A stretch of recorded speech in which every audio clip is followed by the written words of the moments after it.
जहां एक तरफ मैदानी इलाकों में भारी बारिश और आंधी के अलर्ट ने लोगों की मुश्किलें बढ़ा दी हैं। इसी बीच पहाड़ों पर लैंडस्लाइड का खतरा मंडराने लगा। हिमाचल के शिमला और जम्मू कश्मीर के राजौरी से डरावनी तस्वीरें सामने आई हैं, देखिए। हिमाचल से सामने आई लैंडस्लाइड की तस्वीरें डरा देने वाली है। संजौली बाईपास मार्ग पर अचानक पहाड़ी दरकने से बड़ी मात्रा में मलबा सड़क पर आ गिरा।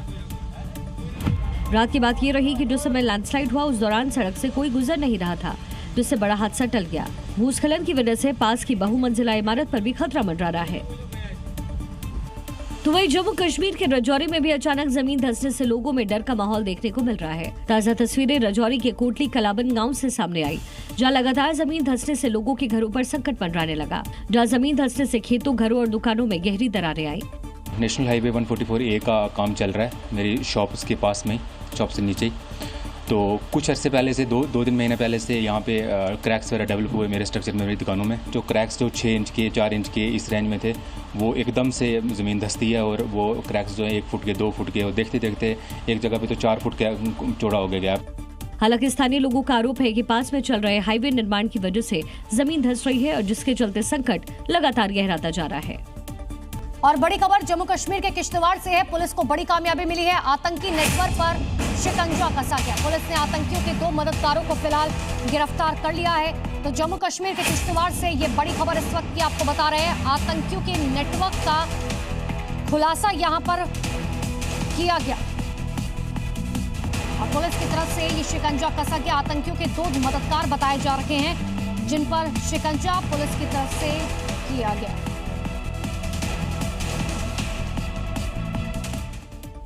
नोएडा पुलिस और साइबर सेल ने एक ऐसे शातिर गैंग का भंडाफोड़ किया जो सोशल मीडिया पर लॉटरी का झांसा देकर करोड़ों की ठगी कर रहे थे। फिलहाल पुलिस ने सेक्टर 121 के एक फ्लैट से 10 आरोपियों को दबोचा। नोएडा के थाना फेज 3 और साइबर सेल की संयुक्त कार्रवाई में सेक्टर 121 के एक फ्लैट पर छापेमारी की गई, जहां से 10 शातिर साइबर ठगों को गिरफ्तार किया गया। आरोपियों के पास से 20 मोबाइल फोन, 4 डेबिट कार्ड, नकदी बरामद हुई है। ये आरोपी फेसबुक और इंस्टाग्राम पर फर्जी लॉटरी के विज्ञापन डालते थे। पहले महज 50 रुपए में लॉटरी टिकट बेचते और फिर 12 लाख का इनाम निकलने का झांसा देकर जाल में फंसाते थे। ये गिरोह मुख्य रूप से दक्षिण भारत के लोगों को निशाना बनाता था। उनकी स्थानीय भाषा में बात कर विश्वास जीतने और फिर TDS, GST और RBI क्लियरेंस के नाम पर 2.5 लाख रुपए ठगते थे। फिलहाल पुलिस इनकी बाकी साथियों की तलाश में है। आरोपी फर्जी दस्तावेज और बैंक खातों का इस्तेमाल करके पुलिस से बचने की कोशिश करते थे। फिलहाल पुलिस इस पूरे नेटवर्क के अन्य सदस्यों और फर्जी सिम व बैंक अकाउंट सप्लाई करने वालों की तलाश में लग गई है। और यूपी के संत कबीर नगर में गाजियाबाद के खोड़ा जैसे खौफनाक मर्डर ने एक बार फिर से यूपी को हिलाकर रख दिया, जहां छेड़खानी का विरोध करने पर एक हिंदू युवक आनंद की नासिर ने धारदार हथियार से गला रेतकर निर्मम हत्या कर दी। और इस सनसनीखेज वारदात के बाद इलाके में काफी तनाव है। और खोड़ा के बाद संत कबीर नगर में भी सांप्रदायिक तनाव बढ़ गया। सरेआम हिंदू युवक की गर्दन काटने के बाद हिंसा भड़क गई। आंख की लपटें, सड़क पर चीख पुकार, हंगामा और खाकी के साथ नोकझोंक। ये तस्वीरें सबूत है कि खौफनाक मर्डर के बाद किस तरह संत कबीर नगर सुलग उठा।